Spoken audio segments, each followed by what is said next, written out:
Hey everybody, Charmaine McGuffey here, live lunchtime, noon lunchtime live with Charmaine McGuffey running for Sheriff of Hamilton County. I appreciate everybody for tuning in, and certainly we're going to go through this segment. I'll talk a little bit about the Sheriff's Office, but I'd love some questions and so forth. So, we'll just take a minute or two for people to pop in, take a look at this segment. And we're going to go pretty quickly through a lot of information and just help everybody understand what the Sheriff's Office is all about and who runs the Sheriff's Office, what the rules are for that, and how it's governed really throughout the state of Ohio. So I appreciate everybody coming in, and we'll take a few minutes just to welcome people as they tune in to our first live lunchtime with Charmaine McGuffey. And we are going to be doing this every Thursday so that people can request certain things like topics that you might want to know about regarding law enforcement, regarding the Sheriff's Office. Sean Baker's watching. Hi, Sean. How are you? Good to know. Good to know you're there. Thank you.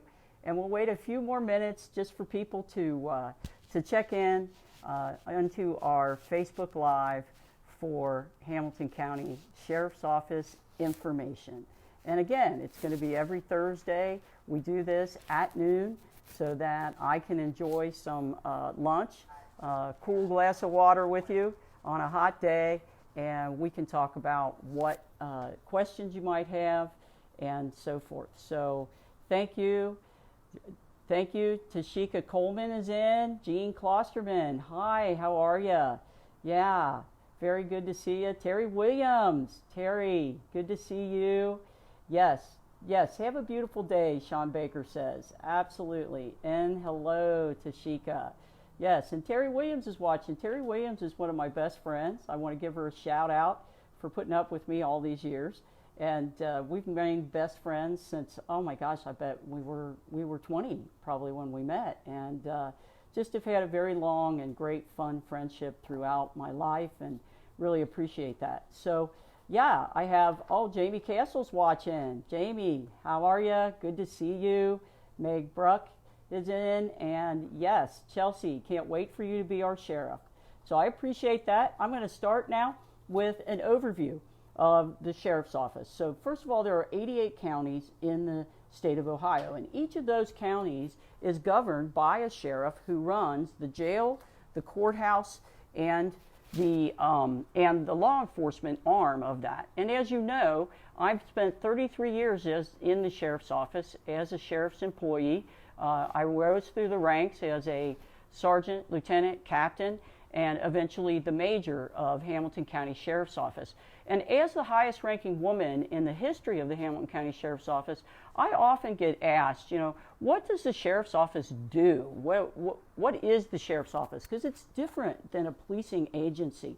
And so that's what I'm going to talk about now. So as I mentioned to begin with, we have 88 counties in the state of Ohio. Each of those counties has a sheriff who is in charge of the jail, courthouse, and law enforcement for any unincorporated areas or municipalities that can't afford their own police departments. So we in Hamilton County, down here in our little piece of the world, are the third largest sheriff's office in the state of Ohio. And that's quite a notable thing, that our sheriff's office is very large. And because of that, we actually have the largest piece of the budget, some near $70 million of the budget for our sheriff's office here in Hamilton County. So, our sheriff's office consumes a large part of that budget because, and here's why. Our sheriff's office encompasses the jail, the courts, and law enforcement, as I said. Just in the jail alone, we have 500 uniformed and support staffed officers who support that jail as uniformed officers, as supervisors, and they work in that jail every day. And that is their full-time job. It's what they come to work to do. They're responsible for the care, custody, and control of the inmates. And speaking of the prisoners in our jail originally, it opened in 1985, just for those of you that might want to know that. And it was built to house 840 prisoners.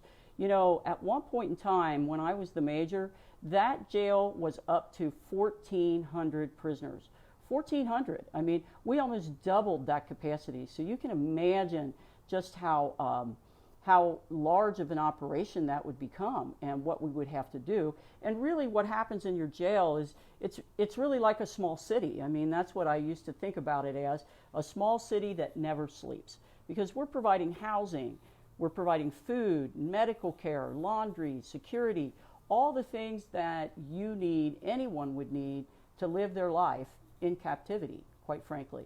So on to the courthouse, because our deputies are in the courthouse. I'm sure if you've been down to the courthouse, you've seen them here and there, and they are in charge of the safety and security of the courthouse. They serve warrants, they go out and work with the probate court and do the things that probate court needs them to do, and they provide security for the common pleas judges, for their courtrooms and so forth. And also, of course, they're the ambassadors to that courthouse. They're the first people you see when you walk in that door. Josh Quinn is watching. Nancy Cope, good. Steve Walkenhorst, how are you? So on to Road Patrol. Then our Road Patrol is a organization that patrols, you know, really any unincorporated areas or areas that need a police department and don't have one of their own. Like, for instance, Anderson Township has our police department. Sims Township has our Road Patrol. We are out there in Lincoln Heights now. That's a Road Patrol area for us. So our Road Patrol has an incredible amount of depth. I mean, you know, we have criminal investigation section, we have renew, we have so many different arms and avenues within our Road Patrol department, and it's quite diverse, you know, regarding what our responsibilities are as Road Patrol officers. So having said all that, what you're, I'm sure, realizing is that, you know, the sheriff's office is involved in nearly every facet of the criminal justice system, which is why it makes for a key law enforcement agency in the area, in any area that the sheriff's office sits in.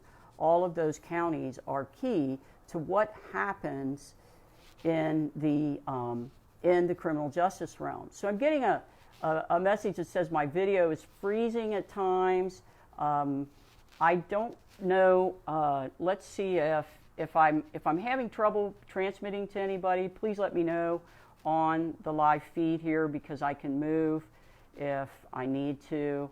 And so anyway, the sheriff's office is a sovereign office. I want you to know that. And the sheriff is an elected official, and that is something that's important to this race. It is the top law enforcement position in Hamilton County, and as such is an elected position. So the sheriff really does not have a boss other than the taxpayers, other than people who vote. The sheriff is responsible for all the complexities in the sheriff's office, which I just talked about a few. And, you know, that is what we call a sovereign office. And here's a fun fact for the sheriff's office, right? Because I said the sheriff doesn't have a boss. The sheriff is the boss. Only the coroner can actually move in and affect any kind of action against the sheriff. Only the coroner. I know that's, people tend to raise an eyebrow about that. But that's how the law is written. That's what it is. The sheriff's office, by the way, commands that large budget, as I said, and we oversee some 800 officers. In fact, you'll hear me say many different times, you know, the sheriff's office is 850 strong. And I use that language because that's exactly how we are. We are a strong group of men and women because we have been in lots of situations that require us to use every skill necessary, require us to use our mental, physical, you know, our emotional capabilities. And so we are definitely in control, but the other thing that we are is in charge of care, custody, and control of 800 to 1,400 prisoners.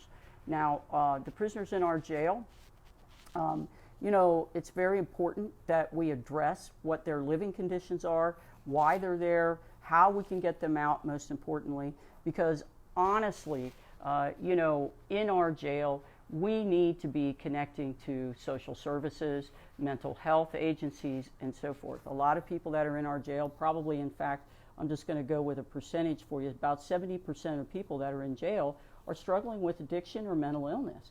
And, you know, that's something that we really need to address in our jail, and it's something I work to address as the major of that jail.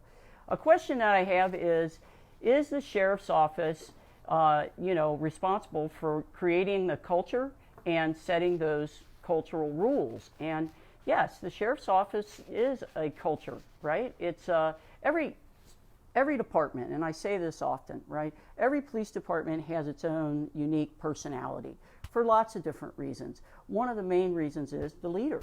The leader of that policing agency, the leader of that sheriff's office sets that culture and that personality. And as the sheriff, I have said, and I said this at the beginning of my campaign back in 2019, right? I'm going to ensure accountability. I'm going to ensure transparency. We're going to have a zero tolerance for excessive use of force, and we are going to bring criminal justice reform into our sheriff's office at large, and most specifically inside that jail for people who are incarcerated and struggling with incarceration. Lawrence Briggs is watching. Hi, Lawrence. Good to see you. Thank you very much for tuning in. And I am happy to answer any questions you have. And Gene Klosterman does have a question here, and it says, please talk more on how you were helping addicts and what you plan on doing in handling this pandemic in our community. Yes. So actually, you know, as the major of the jail, one of the first things I did is I started the Women's Heroin Recovery Pod. And we were so successful in that Women's Recovery Pod because we invited multiple agencies in, and one of the things that really moved the mark was the peer mentoring piece. We found people who were former addicts, who were addicted at one point in time in their life, who got themselves straightened out and figured out what they wanted to do, and they brought those experiences in to those women who were incarcerated in jail in active addiction. Along with that, we brought in programs that taught women about childcare, for instance. We brought in programs that taught them how to write a resume, how to get a job. You know, we talked about so many avenues of ways to get your life back on track. And it was working, and I'll tell you, it worked so well that the Attorney General's office in the state of Ohio came down to actually find out what we were doing because they had heard about how successful that program was for those women. And the next question from Richard is, what influence does the sheriff have for the bail system? Well, I mean, the sheriff's office is tremendously influential in that bail system because, we are holding those prisoners and we are in charge of what happens to them after they are immediately arrested. It is our responsibility to make sure that if they make bail, if they can make bail, that they're getting out as soon as possible, that they're getting out with as much dignity as possible. And in particular, I'll mention this, in the sheriff's office, we've had a history of releasing prisoners at, 5 a.m. in the morning, 4 a.m. in the morning. Those kinds of things really are not productive. They're not productive for the prisoner, and certainly it puts people at risk. It puts the prisoner at risk and puts society at risk. So, we want to address bail systems, and I am a proponent of a no-cash bail system. I know the city of Cincinnati, P.G. Sittenfeld, had championed that move over there in the city of Cincinnati. Several months ago, I went and actually testified about that, and I thought it was a very good idea. It's exactly what we needed to do. And we need to get these people moved on with their life for a no-cash bail system. And that's exactly what it's called, no-cash bail. Because if you are arrested, and most of us, we have jobs, we're productive. If something were to happen to us and we somehow ended up in incarceration, most of us could afford $100 or $50 to get out of jail. But I can tell you, I've seen it with my own eyes, there are people that cannot do that. They can't get themselves out of jail. And if you can't bond yourself out of jail for even $50, the likelihood that you're going to stay in that jail for the next 2 weeks is pretty high, because you have to get on a docket, you have to go see a judge, you have to go you know, through lots of court proceedings. And I do have another question here. Michael Moradi, I think it's Moradi, I think that's how you say that. Does the sheriff's office often partner with or influence practices of the city police departments? The sheriff's office is a partner with every policing agency in Hamilton County, first of all. And our most intimate interaction with policing agencies is when they are bringing prisoners to our jail, because our jail is designed to house prisoners from around Hamilton County. That is the agreement that we have set up with all of the area regional law enforcement agencies. So when those agencies, the city police, any other agency here in Hamilton County, bring prisoners into our jail, it's very important that we have a very clear and strong line of communication, so that if there's any issues regarding when prisoners are brought in or how those prisoners are taken in or treated when they get there, that is a very important part of our partnership with law enforcement. We also have some specialized units such as Renew, right? Renew partners with Cincinnati Police Department, and we have Cincinnati officers embedded in our Renew division, which is the Regional Narcotics Unit, right? Just so everybody knows what that is. So those officers help us in a way that we collaborate between both departments, both entities, and it's a very well working machine. We do very well with that. We have a heroin task force, for instance, and the heroin task force is something that is incredibly important to Hamilton County. As I understand it, recently the sheriff's office, Jim Neal, has decided that he does not want his officers in the Hamilton County Heroin Task Force. At least that's what I've heard. I'm not sure where that is right at the moment, but I can tell you right now it absolutely needs to be supported by the sheriff's office. We need to have our personnel in that task force because heroin is still here. It's in Hamilton County. You've seen it. I've seen it. Just the other day, we had out here in the park some people that were doing some very wrong things, I'll just put it that way, with heroin. I mean, we need to address this problem, and that's everybody, all hands on deck, including the sheriff's office in those task force realms. So I have another question here.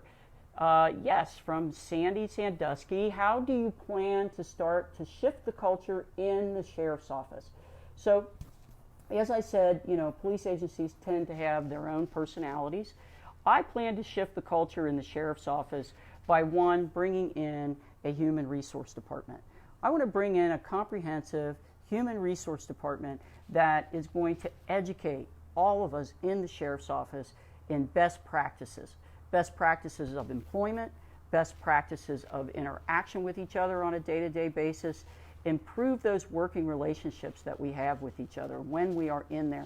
I mean, you know, quite frankly, particularly inside the jail, right? You know, we work in very close proximity with each other. And, you know, we're all on the same page. We're all vying for the same goal, but it's busy. It's busy. It's stressful. Things happen. And a human resource department will help us navigate those territories as how we treat each other with respect, the kinds of things we say to each other, and so forth. That's a part of the culture. The other part of the culture is as the boss. As the boss, you dictate, for instance, zero tolerance policy for excessive use of force. And that is exactly what I've been talking about my entire career. It's exactly what I did as the major. I had a zero tolerance policy, and it's why I'm sitting here today running for sheriff, because I believe we need to strengthen that policy. I don't believe that it was followed in the way that it was designed to be followed.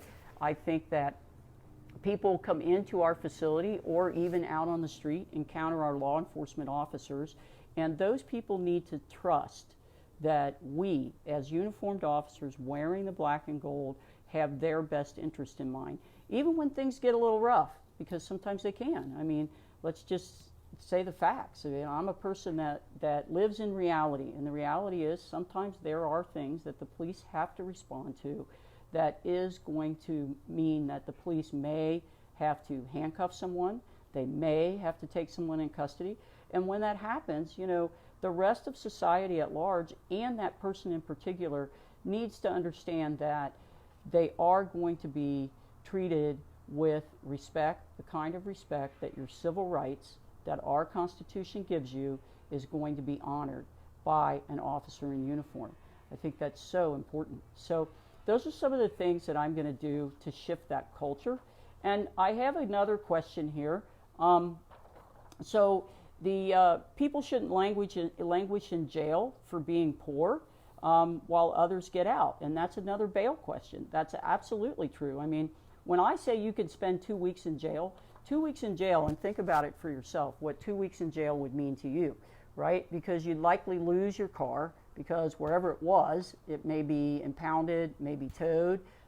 You are severing ties with your kids. You may lose your job because you can't show up for work. And sometimes maybe even work doesn't even know where you are, because, you know, in this day and age of cell phones, how many phone numbers do we really memorize anymore? I mean, I can remember as a kid, oh my gosh, I memorized multiple numbers. I knew all my friends' phone numbers, everybody, because you had to. And now these days, you know, we rely on our phones to do that. And so if you happen to come to jail and someone takes your phone, you are not going to have access to any of those phone numbers. So there is a likelihood that people could not even know that you're there. The other thing that happens to you there is, you know, you end up with severed ties of your family. And if you have bills to pay, or in particular, you know, sometimes in housing situations, housing is dependent upon you being, you know, free from any law enforcement attention, free from having been incarcerated or charged with any crime. And that can certainly affect someone's housing. Someone can end up being homeless simply because they spent 2 weeks in jail. And then the one thing I do want to mention about that is, just because you come to jail does not necessarily mean you're guilty, right? I mean, that's the point of the court systems, is to decide when people come to jail, are you guilty, are you not? You get due process. That's what we call it. It is an absolute right of every individual to have that due process.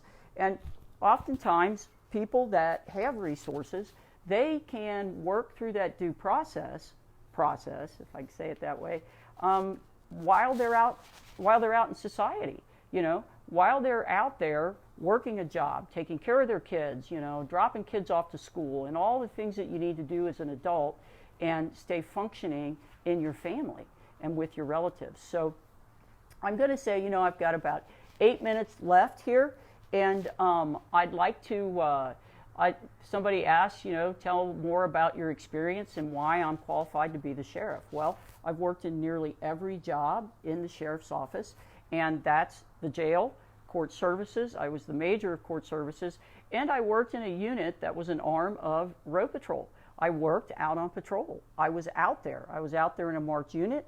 I had various partners. We responded to radio runs. You know, our job as electronic monitoring officers, and that was the arm of the road patrol unit that I was in, our job was to go out and make sure that people stayed incarcerated in their houses. If they didn't, our job was to go find them. And while we were out there doing that job, we were also, as I said, responding to radio runs. We were, you know, we were an arm of that law enforcement, and I did that for years, and I enjoyed that job. Of course, I've enjoyed every job I've ever had in uniform, but that was a job that taught me about being out there on the street. It taught me about being in a patrol car, about responding to emergencies and situations and calls for help and things like that. So, you know, those experiences make me uniquely qualified to be the sheriff of Hamilton County. You know, as sheriff of Hamilton County, I intend to bring our sheriff's office to a level that is seen in this state as the model for the state of Ohio. That's how innovative we're going to be. And in these times of criminal justice reform, it's exactly what we need. And I talked to somebody just the other night who asked, you know, what do we need in our leaders right now, our elected leaders, our elected officials, and so forth. We need fearless people. That's who we need. We need people that do not have a fear of change. We need people that don't fear other people because they're not the same color as we are, or the same gender, or the same sexual orientation as we are.